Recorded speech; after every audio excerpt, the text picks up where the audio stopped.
আসন্ন ত্রয়োদশ জাতীয় সংসদ নির্বাচনকে সামনে রেখে নির্বাচন কমিশন ঘোষিত তফসিল অনুযায়ী আগামীকাল থেকে আনুষ্ঠানিকভাবে নির্বাচনী প্রচারণা শুরু করতে যাচ্ছে বিএনপি। দলের এই প্রচারণা শুরু হবে বিএনপি চেয়ারম্যান তারেক রহমানের সিলেট সফরের মধ্য দিয়ে। প্রচারণার অংশ হিসেবে আজ রাত ৮টা ১৫ বিমানযোগে সিলেট জেলায় পৌঁছাবেন বিএনপি চেয়ারম্যান তারেক রহমান।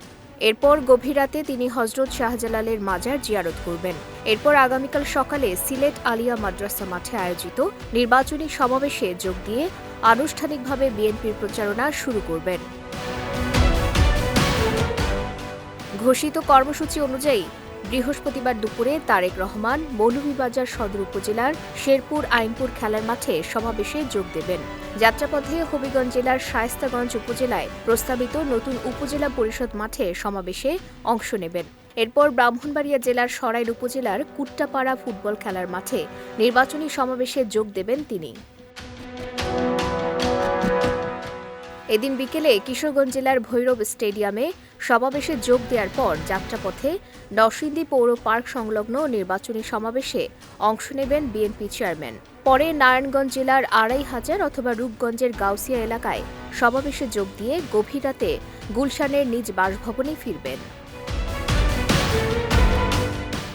ফ্যাসিবাদ বিরোধী ১৬ বছরের দীর্ঘ আন্দোলন ও গণঅভ্যুত্থানে বিএনপি এবং দলের অঙ্গ ও সহযোগী সংগঠনের নেতাকর্মীদের ভূমিকার মূল্যায়ন হিসেবে তারেক রহমান তার সফরগুলোতে পর্যায়ক্রমে ত্যাগী ও শীর্ষ নেতাদের সফরসঙ্গী করবেন।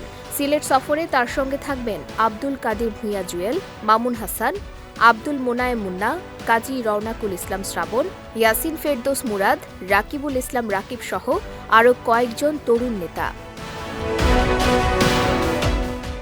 এদিকে বিএনপি জানিয়েছে ১২ ফেব্রুয়ারির জাতীয় সংসদ নির্বাচন বাংলাদেশের জন্য একটি গুরুত্বপূর্ণ অধ্যায়। বিএনপি আশা প্রকাশ করে জানায়, সব রাজনৈতিক দল ইতিবাচক ও সহনশীল পরিবেশে নির্বাচনী আচরণবিধি মেনে প্রচারণা চালাবে, যাতে একটি সুন্দর, সুষ্ঠু ও গ্রহণযোগ্য নির্বাচন অনুষ্ঠিত হয় এবং জনগণের প্রত্যাশার প্রতিফলন ঘটে। বিজয় টিভি নিউজ ডেস্ক।